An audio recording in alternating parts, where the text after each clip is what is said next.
Hey guys, welcome to Virginia. I entitled this video High Ground, and I want to share with you an unsuccessful hunt, but we're talking about hunting coyotes in the mountains. And when I think back of why this hunt didn't come together, I'm still thinking about it, but I have some ideas. Generally, when I am successful calling in a coyote or a group of coyotes here in the mountains, typically I have the high ground, and I have very little success when I go in for a group of coyotes when they have the high ground and I only have access to the ground in front of them that's a little lower. And so this is something I'm kind of kicking around in my brain as to how I may need to change up my tactics. We'll get into that at the end. Enjoy the video, and this might be a little longer than normal, but hopefully there's something here we can all learn. So thanks for tuning in, and we'll see you here in a few minutes. All right, here we go.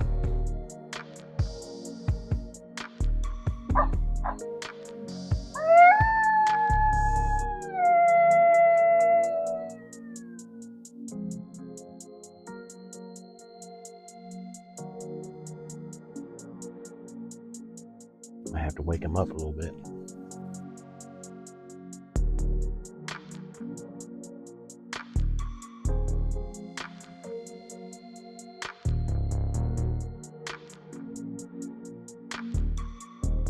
Four or five, maybe.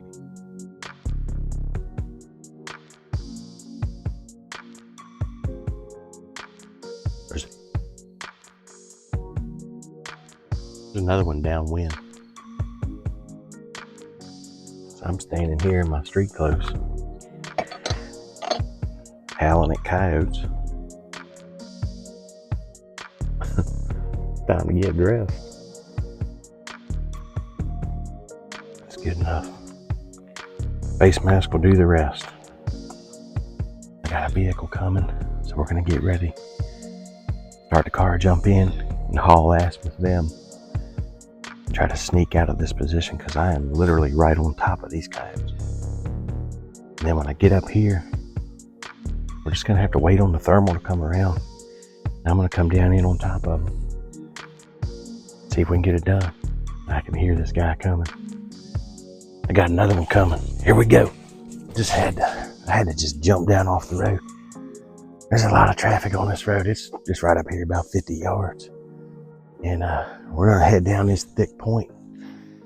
We're gonna be coming in about, I don't know, half a mile downwind of these coyotes down in here. See what this wind's doing. It's kind of going this way. We're going that way. Just have to take my time because the sun has to really come around. What's been going on is it's been warming that side of the mountain this morning as it rose. And so it's going up there and coming back down here. Well, you can see how thick it is. But I'm on this old bear trail. It's kind of coming down through here. And he's got places where he tore rocks loose and made his way down through here. So I'm kind of following that line. Man, when you're in this thick mountain roar like this, that stuff will cloister you off to the side and get you offline. And if you don't stay on the point of the ridge, man, you can get into trouble. We ain't but about 100 yards off the road right now, working our way down in here. Trying to take it easy on this because the wind keeps backdrafting down along this side. Even though down in here it's coming up. I just don't want to get down in there too early. Well, I'm about 450 yards from the road down here in the bottom. And so far the wind's still thermalizing uphill, so I'm doing good wind-wise. Boy, it's going to be a hike up out of here. I hope there's water down in here because I'm going to probably have to filter some water to get up out of here. But nothing ventured, nothing gained. I'm about 6/10 of a mile from where I heard those coyotes this morning. So the plan is just to get down here, get on that road, and start working downhill into them. Try to find a good killing ground when I get down in there. So hard work here in the mountains, but if you're looking for a sense of adventure, here it is. All right, we're down here on this road. Got the call right here. I just been howling. They finally answered me up on the ridge, so we're gonna cut the distance. See if we can call them in. Yeah. Well, we're sitting down here at the entrance to a ravine. I mean, right below these things. The mountain is exhaling. I'm close to them.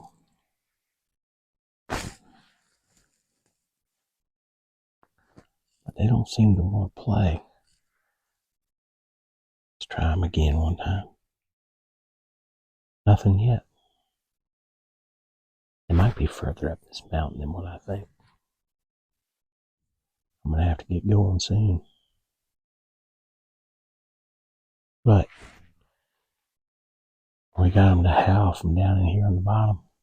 We got a good read on about where they are. Alright, so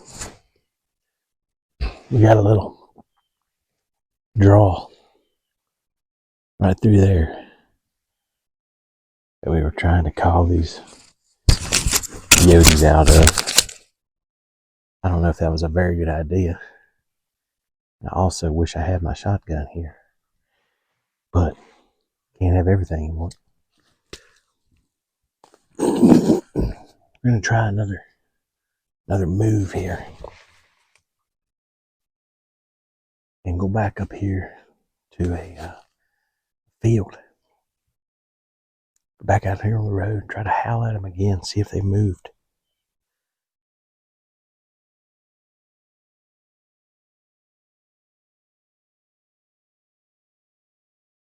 Right here. Might have to go after them.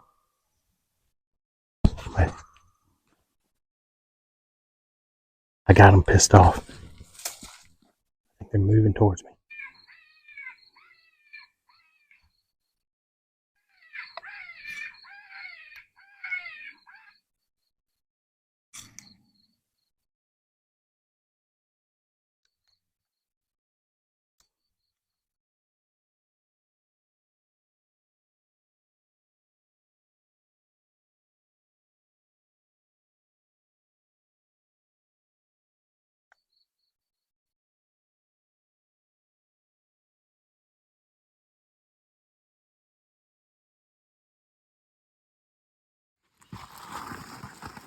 We got a little running water right here. So we're gonna take advantage of it. Cause I don't know how this hill climb's gonna go. Where I was gonna bug out, it's a straight cliff. So I might have to go up here and go back where I came in. I know I can get back out that way. It's just a little longer of a climb. We gotta get out of here. So I'm gonna fill one up here. Sure would be nice to find a way up out of here. For future reference. That's what I came up through. Tell you what, these daggone bugs have stayed with me all day. I'm up on the road now, so I didn't really want to be wearing my mask. Plus I have my pack disguised. Got my call and my gun covered up. Trying to do stealth mode.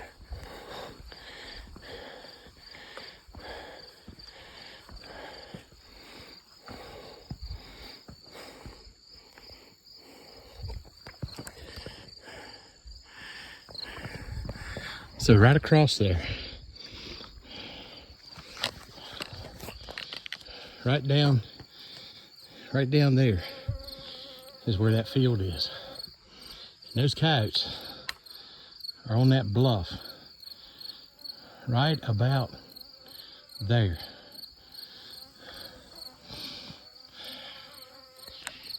I got him a nice spot. It's tough to get to. That wind was tricky down in there this morning. But they'll be moving around some, especially after today. I can tell you one thing, I'm going for a steak after this. Woo! That right there is the mountainside I went down. It's steep. All right. So this is, like I said, I'm not a very good artist, but hopefully I can help you to understand what this is. This red line is a road going up a mountain system, a long skinny ridge that kind of winds up. This is a watershed coming out. Here's a big watershed coming out. Normally there's a family group of coyotes on this mountain over here. And I stop on this road and I howl and try to get them to answer. And this road goes all the way up here to the top, comes around the back side of the mountain and comes out this ridge. So I have pretty good access to get to that group of coyotes. But this time, when I was on this road about right here, these coyotes howled on this side of the mountain. And there is no access in here. This is a giant watershed, a little bigger than this. And any roads that go over here stay on the back of the mountain and go out. So there's no access down in here. So pretty much the only access I got is to come straight down this steep mountain into a rivershed, hike across. There is an old road that kind of comes up through here and kind of dots along this river and crosses it a couple of times and follows this out. And this group of coyotes answered me from somewhere down in here.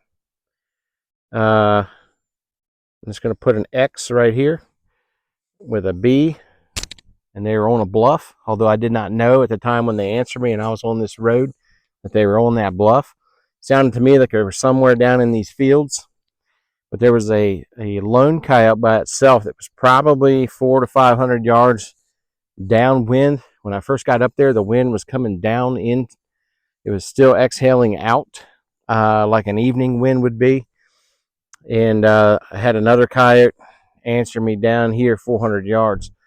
So my initial plan to get in there was I need to get downwind of all the coyotes as best I can.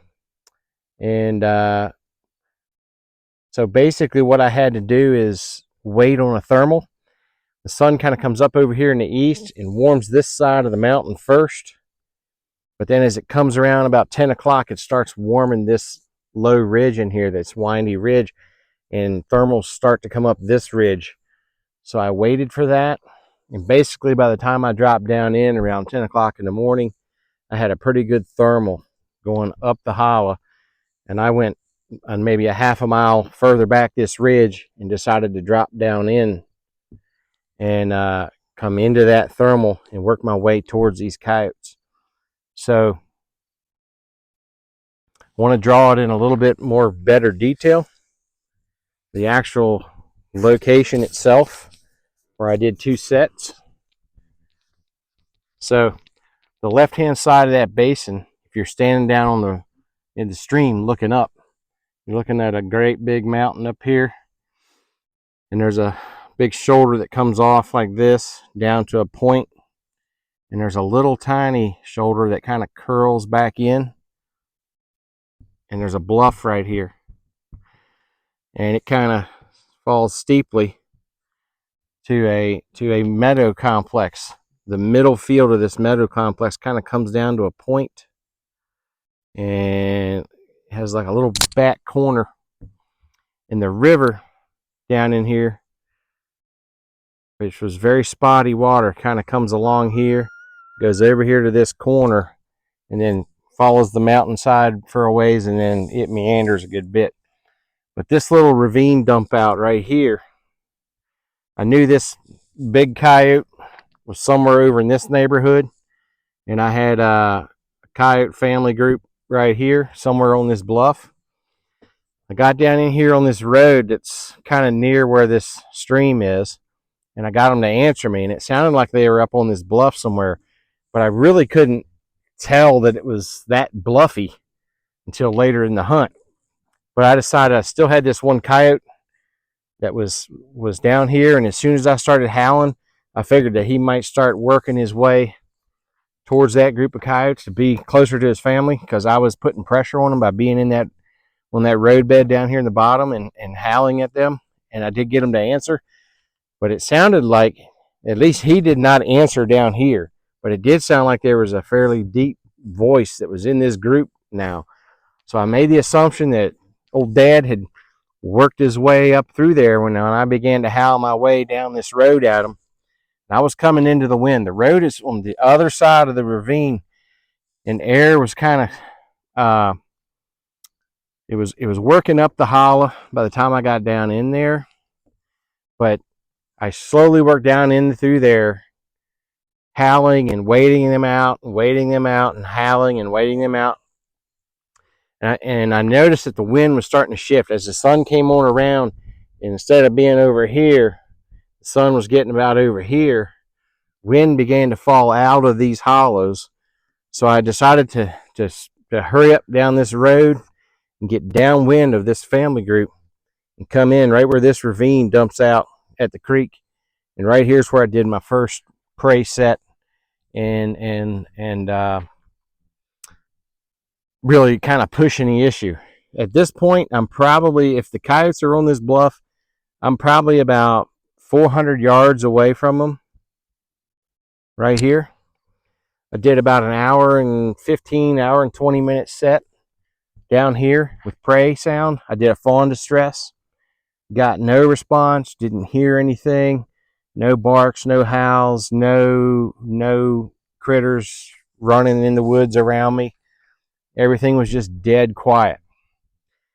So I exited back out of there and decided to come up to the field complex, figuring that these coyotes may have moved off from me.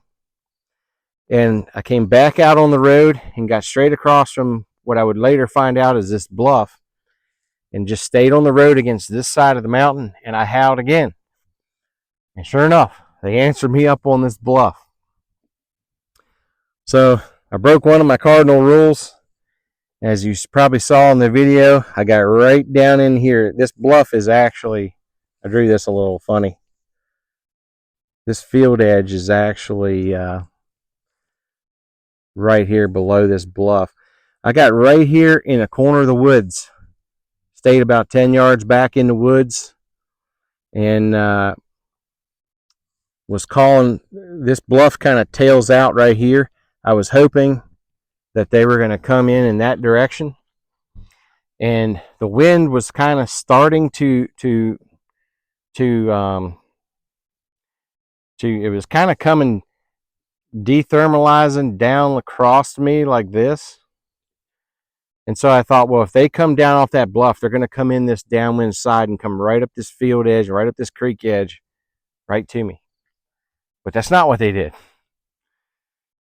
These guys are probably 200 yards from my position when I'm in that field or next to that field.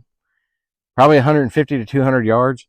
But they were up on the high ground, and they were not giving that high ground up while it was daylight. So what I'm not sure of is were they able to look across from that bluff and see me sitting 10 yards back from the field edge? Maybe.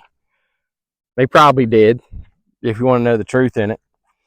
I think there's two ways I could have played this that it would have worked out a little better. And that is, could have stayed back off the field, back over there on the road. They were willing to answer me on that road when I was staying over there. And I think if I'd have kept just howling and challenge howling and group howling, I think I could have gotten somebody to budge at some point. But so I think my mistake was I got too close to that field. I pushed the issue a little too much. The other thing I could have done is when I first got down in here, I came in from a half a mile up this way and came down into that morning thermal going up. Probably what would have been a better move early would have been to get up on this next adjacent ridge and get higher than this bluff and try to call them across and up to me. And I think that's probably where I made my mistake. But yeah. So who knows? Maybe I've ruined my opportunities on this group for this season. But you know, this is such a difficult place to try to work and call these coyotes. I thought, you know, two things are going to happen. I'm either going to go in there and get coyotes that are really angry, and they're going to respond, and they're going to come in, and I'm going to get at least one or maybe two of them shot, or they're going to hold their ground. They're going to come in after it gets dark, know that I was human, and I'm going to bust them completely off of this spot because I put way too much pressure on them. So if they bust off of this spot and go somewhere else, big deal. I'm not too worried about it because I don't want to climb down that mountain again anyways. It was a pretty rough day. But so anyways, that's kind of how the hunt went. Take it for what it's worth. I think my better chance would have been to use that morning thermal to get above them while air was still kind of coming up pretty good and get right adjacent to them up on the ridge. But at that point in the morning, I wasn't 100% sure that that bluff was even there. I didn't really see it until I got in that field, and then I was like, they're on a bluff. So that was my first time being on this side of the basin. They've always been on the other side, and so it was interesting to try to put a hunt together on them on that side. I've never been in on that ground. Well, actually, I've been in that hollow before, but it was, oh gosh, I don't know, 15 years ago. So it's been a while. I knew those fields were in there, but I didn't know about that bluff. And so, yeah, high ground, won the day for the coyotes. But yeah, stay tuned. I got another hunt coming. I think I have enough good video where I can explain kind of what happened on that other hunt, which was a very similar deal where I'm coming down into a bottom and coming across to get to these coyotes. I was within 400 yards of a family group of coyotes all day. They didn't spook, but they didn't come in. And so I want to discuss the tactics I used on that one too. So be looking for that video, and it'll be coming out soon, hopefully. If I have enough good footage to make it into one. I think I do. So anyways, hope you enjoyed this. Hope there's something you can get from it, from something you can learn, and that it's helpful to you. But thanks for watching. Appreciate everybody out there. Send me your comments, questions, ideas. I'm an open book, man. So anyways, hope you enjoyed this and have a great day.